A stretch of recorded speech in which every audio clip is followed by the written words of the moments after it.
వృశ్చిక రాశి ప్రేక్షకులకు స్వాగతం.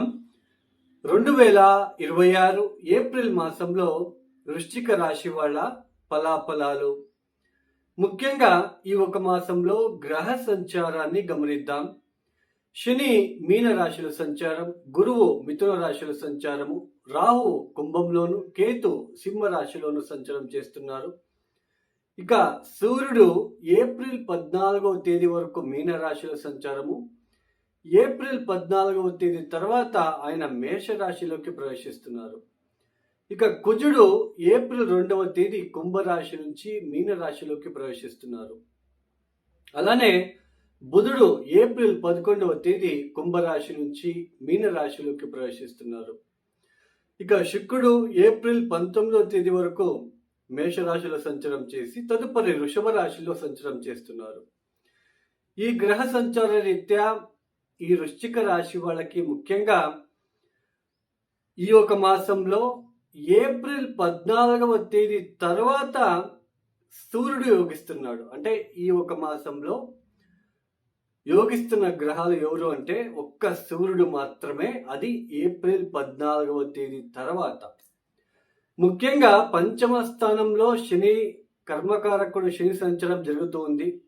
పంచమ శని అంటాం. ఈ పంచమ స్థానంలో శని సంచారం జరిగే సమయంలోనే మొన్న మార్చి 15వ తేదీ సూర్యుడు కూడా ఎంట్రీ అయ్యాడు, ప్రవేశించారు పంచమ స్థానంలోకి. ఈ ఒక మాసంలో ఏప్రిల్ 2వ తేదీ కుజుడు కూడా ప్రవేశిస్తున్నారు, 11వ తేదీ బుధుడు కూడా ప్రవేశిస్తున్నారు. పంచమ స్థానం అంటే ఏంటి? ఒక గుర్తింపు.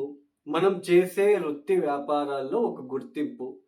మనం ఎంత త్వరగా పూర్తి చేస్తున్నాము, ఆ ఒక ప్రాజెక్ట్ కావచ్చు, మనం చేసే పని కావచ్చు, మనం ఎంతవరకు మంచి ఆలోచనలతో ముందుకు వెళ్తున్నాము, ఒక సంతానం విషయంలో, లవ్ రిలేషన్షిప్, ఒక రికగ్నైజేషన్, ఒక గుర్తింపు, ఇలాంటివన్నీ కూడా మనం పంచమ స్థానం నుంచి తెలుసుకుంటాం. అలాంటి పంచమ స్థానంలోకి శని వచ్చాడు లాస్ట్ ఇయర్. ఆయన రాగానే పంచమ స్థానంలోకి రాగానే ఎక్కడో ఒక చోటు ఇన్వెస్ట్మెంట్ విషయంలో చాలా ఒడిదుడుకులు మీరు ఫేస్ చేస్తూ వస్తూ ఉంటారు. కొంతమంది ఇన్వెస్ట్మెంట్ చేసి రాంగ్ ఇన్వెస్ట్మెంట్ చేసి నష్టపోయి ఉంటారు. లో లెవెల్ సిగ్నల్ అని అంటాం. అంటే ఇక్కడ చిన్నగా ఆలోచించాం. తెలివి ఉన్నప్పటికీ కూడా మీ తెలివి మీద ఆధారపడకుండా ఇతరుల తెలివి మీద ఆధారపడి ఉండడము. మీకు ఎంత టాలెంట్ ఉన్నప్పటికీ బ్లైండ్గా వెళ్ళడము, బ్లైండ్గా నమ్మడము, అలాంటివి ఇన్వెస్ట్మెంట్ చేసి నష్టపోయి ఉంటారు. సంతానం డిలేస్, ఆర్థిక వ్యవహారాల్లో, కౌటుంబిక విషయాలలో చాలా డిస్టర్బెన్సెస్కి గురి అయి ఉంటారు. ఇలాంటి సమయంలో మళ్ళీ సూర్యుడు, మళ్ళీ కుజుడు, మళ్ళీ బుధుడు కూడా అక్కడ ప్రవేశించడం అనేది పంచమ స్థానంలో వీళ్ళందరూ కూడా పెద్దగా యోగించరు. మిమ్మల్ని అభిమానించే ఒక విషయంలో ఎవరైనా మిమ్మల్ని అభిమానిస్తూ ఉంటారు. భార్య కావచ్చు, సంతానం విషయం అంటే మీ కొడుకు కావచ్చు, కూతురు కావచ్చు, అభిమానించే వాళ్ళు ఎవరైతే ఉంటారో వాళ్ళతో ఆ ఒక రికగ్నైజేషన్, ఆ అభిమానం, లవ్ రిలేషన్షిప్లో ఎక్కడ ఒక చోటు డిస్టర్బెన్సెస్ అనేది క్రియేట్ అవుతూ ఉంటుంది. మీరు ఎంత ఏది చేసినా, మీరు ఎంత కష్టపడినప్పటికీ ఆ డబ్బు సరిగ్గా మీ చేతికి అందకపోవడము, ఇంట్లో ఉన్న భార్యతో కావచ్చు, పిల్లలతో కావచ్చు, లేదా భర్తతో కావచ్చు, మీరు ఎంత పని చేసినా, ఎంత బాగా వంట చేసినా కూడా ఈ సమయంలో మీ భర్త మిమ్మల్ని మెచ్చుకోడు. ఎంత మీరు మీ భార్య కోసం, పిల్లల కోసం ఎంత కష్టపడినా మిమ్మల్ని ఈ సమయంలో మెచ్చుకోవడం అనేది ఉండదు. అంటే భార్యాభర్తల మధ్య అవిరోధాలు, సంతానం విషయంలో ఒక తెలియని ఆందోళన లాంటిది, ఒక భయము, లో లెవెల్గా ఆలోచించడం. లో లెవెల్గా అంటే చిన్నగా ఏదో నెగిటివ్గా ఆలోచించడము. నేనెందుకు బతకాలి, నేనెందుకు ఉండాలి, నాకు డబ్బు సరిగ్గా అందట్లేదు, నేనేం చేసినా నన్ను రికగ్నైజేషన్ అంటే ఒక గుర్తించడం లేదు, ఇలాంటి నెగిటివ్ థాట్స్ అనేది ఎక్కువగా తరచుగా రావడానికి ఛాన్సెస్ అనేది ఎక్కువగా ఉంటుంది. ఈ సమయంలో ఇన్వెస్ట్మెంట్ విషయంలో ఇన్వెస్ట్మెంట్ అనే ఒక పదానికి దూరంగా ఉంటే మంచిది. ఇన్వెస్ట్మెంట్ పెట్టుబడి పెట్టే విషయంలో దూరంగా ఉంటే మంచిది.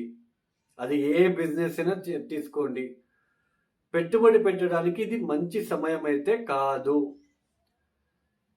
అలానే పంచమ స్థానంలో ఇలాంటి గ్రహాల ఒక కలయిక ఉంటుంది కాబట్టి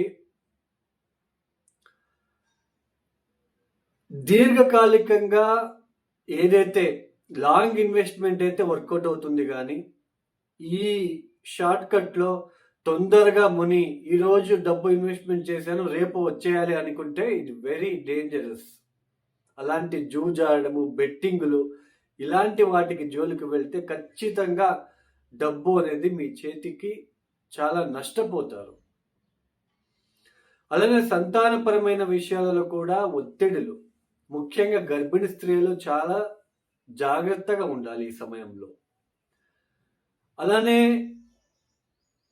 ఈ 6వ స్థానంలో శుక్రుడు ఈ మార్చి 19వ తేదీ వరకు 6వ స్థానంలో ఈ మాసమంతా శుక్రుడు యోగించడం లేదు. స్త్రీలతో అవిరోధాలు, మీ అత్తయ్యతో, మీరు ఒకవేళ అమ్మాయిలు కనుక అయి ఉంటే మీ అత్తయ్యతో విరోధాలు క్రియేట్ అవ్వడం లాంటిది. ఉద్యోగం చేసే చోట ఎంత ప్రయత్నం చేసినా కూడా మీకు అక్కడ అవిరోధాలు ఎదురయ్యేది స్త్రీల ద్వారా.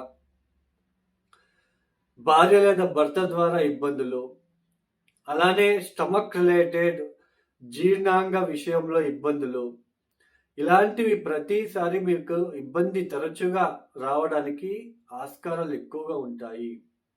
మనశ్శాంతి లోపించడము, ప్రేమ ఆప్యాయత విషయాలలో ఇబ్బందులు, లవ్ రిలేషన్షిప్లో ఉన్నవాళ్ళు ప్రేమించి నమ్మించి మోసం చేయడము, వాటి విషయాల్లో బాధపడము, మీరు ఎక్స్పెక్ట్ చేసినంత ఇక్కడ పనులు జరగకపోవడము, మీరు ఏదైతే ఎక్స్పెక్ట్ చేస్తున్నారో, మీరు ఏదైతే కోరుకుంటున్నారో, మీరు ఏదైతే ఆలోచిస్తున్నారో అవన్నీ కూడా తారుమారు అవుతూ ఉంటాయి. రివర్స్గా జరగడం అనేది మీకు చాలా లో లెవెల్ థింకింగ్గా మీకు మారుస్తూ ఉంటుంది. అలానే ముఖ్యంగా చేసే వృత్తి వ్యాపారాల్లో జాబ్ తీసుకోండి. జాబ్లో మీరు ఎంత కష్టపడి ప్రయత్నం చేసి మీరు ముందుకు సాగాలనుకున్నా అది కుదరకపోవడం అనేది కనిపిస్తూ ఉంటుంది. సాయంత్రంలోగా నేను ఈ వర్క్ చేస్తాను అని ఓవర్ కాన్ఫిడెన్స్తో మీరు ముందుకు వెళ్తే అక్కడ వర్క్ కుదరదు. ఎందుకంటే దశమాధిపతి పంచమ స్థానంలో శనితో కలిశాడు సూర్యుడు. మార్చి 15 నుంచి మీరు ఎలాంటి ఒక ఇబ్బందులే పడుతూ వస్తున్నారు. ఉద్యోగ విషయాల్లో కూడా సరైన సమయానికి, నేను చెప్పిన సమయానికి ఈ పని పూర్తి చేస్తాను అన్నప్పటికీ ఆ పని పూర్తి చేయకపోవడము, అక్కడ టెన్షన్కి గురి అవ్వడము, అక్కడ ఇబ్బందికి గురి అవ్వడం లాంటిది మీరు తరచుగా ఫేస్ చేస్తూ వస్తూ ఉంటారు. అంటే ఈ మాసమంతా కూడా పెద్దగా మీకు ఏది యోగించదండి. ఒక సూర్యుడు మాత్రమే.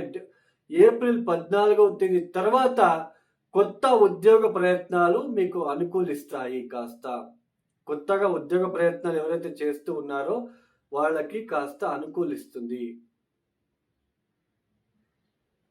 ఇంకా అష్టమ స్థానంలో గురువు, ఇది పెద్దగా మనకి యోగించే స్థానం అయితే కాదు. గురువు గారికి ఎక్స్పాన్షన్ ప్లానెట్ అష్టమ స్థానం. కొంచెం ఆకస్మికంగా వచ్చే కష్టాలు, ఆకస్మికంగా ఏర్పడే ఆర్థిక చిక్కులు ఇవన్నీ కూడా మీకు తరచుగా ఇబ్బంది పెడుతూ ఉండడం లాంటిది మీరు అబ్జర్వ్ చేస్తూ వస్తున్నారు ఆల్రెడీ. ముఖ్యంగా ఈ వృశ్చిక రాశి వాళ్ళు తప్పనిసరిగా ఏం చేస్తే బాగుంటుంది అని ఆలోచిస్తే లక్ష్మీ నరసింహస్వామి ఆరాధన, కాళికా అమ్మవారి ఆరాధన చేయడము చాలా మంచిది. ప్రతిరోజు సూర్య నమస్కారము, ఆదిత్య హృదయం చదువుకోవడము మరింత క్షేమము, అలానే శ్రీరాముడికి గోధుమరవ్వతో చేసిన పాయసాన్ని అందించడము మరింత మీకు మంచి ఫలితాలు, అంటే మంచి ఫలితాలు మీన్స్ నెగిటివ్ తగ్గుతుంది. అలానే రాత్రిపూట ఈ మాసమంతా కూడా తప్పనిసరిగా హనుమాన్ చాలీస లేదా కాలభైరవ అష్టకాన్ని వినడము, చదువుకోవడం లాంటిది చేస్తే కనీసం 8 సార్లు చేయడం చాలా మంచిది. ఇక ఎవరైతే ఈ వీడియోని చూస్తున్నారో లైక్ చేయండి, షేర్ చేయండి, సబ్స్క్రైబ్ చేసుకోండి. సర్వే జనం సుఖినో భవంతు. ధన్యవాదములు. జై శ్రీరామ్.